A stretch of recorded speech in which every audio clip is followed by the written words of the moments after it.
So the courts are absolutely using this experts, psychological experts, to create precedent, which they will then impose on us. And that's what's happened to my son.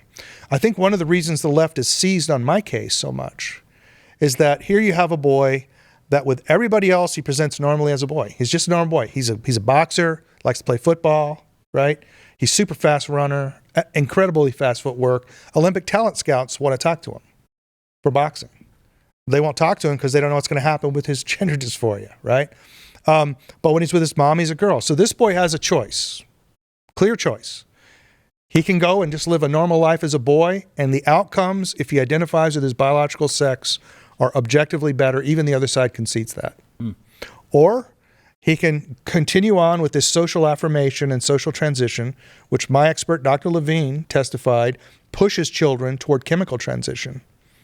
Their intentions in the medical records was to chemically castrate my son at 8 years old with puberty blockers and put him on cross-sex hormones at 10, which would permanently sterilize him and retard his bone growth, and he would have micropenis. He would have a toddler's penis for the rest of his life.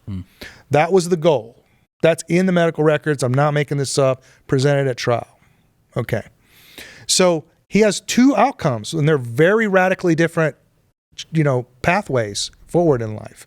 Why is the court taking this risky pathway and pushing my son into this dangerous transition? And the only answer that you can come up with is that the courts are acting ideologically, they aren't acting impartially towards the evidence, and they are not acting in the best interests of my child. Yeah, I've said for years that the left has to control three areas of life, and that is the courts, the media, and education. Now I'll add a fourth, the medical community. Yes. This is what I mean with medical tyranny. A couple of minutes here before we got to take a break. Yaku. Yeah, man. There's so much to say here.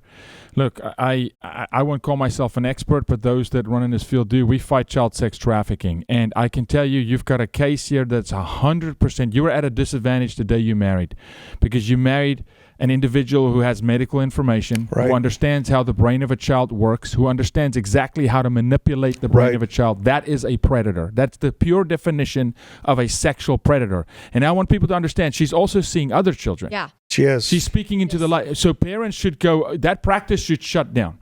They should shut it down because she's speaking into others. And what they've created here with your son, but I'm going to say there's a but God. You said he has two choices. Watch this boy make the right decision and walk out as a man. But in the process, Chad, here's what they've done. They're creating disassociation disorder. They're forcing disassociation disorder on him through a familial entity. And familial trafficking is the number one form of trafficking today. So here's a doctor and a mom who is an authority figure and now a principal and a teacher, all pressing. And now they're forcing the boy to split personality.